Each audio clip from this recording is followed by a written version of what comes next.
একদিন এক কৃষক ক্ষেত থেকে ফিরছিল। হঠাৎ রাস্তায় সে একটি ঝকঝকে সোনার হাড়ি খুঁজে পায়। হাড়িটার মধ্যে কি আছে দেখতে মজা করে তাতে একটা বীজ ফেলে। কিছুক্ষণের মধ্যেই সেই হাড়ি থেকে গজিয়ে ওঠে শত শত ফলভরা গাছ। এই গাছগুলো খুব দ্রুত বড় হয়, আর তাতে এমন সোনালি ফল ধরে যা শহরের মানুষ আগে কখনো দেখেনি। কৃষক সেই ফল শহরে নিয়ে বিক্রি করে আর অনেক টাকা আয় করে, কিন্তু সেই টাকা সে নিজের জন্য রাখে না, সব গরিব মানুষকে দান করে দেয়, যাতে কেউ না খেয়ে না থাকে।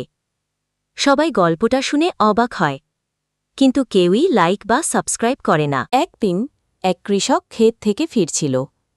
হঠাৎ রাস্তায় সে একটি ঝকঝকে সোনার হাড়ি খুঁজে পায়।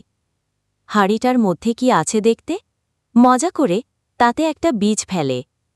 কিছুক্ষণের মধ্যেই সেই হাড়ি থেকে গজিয়ে ওঠে শত শত ফলভরা গাছ।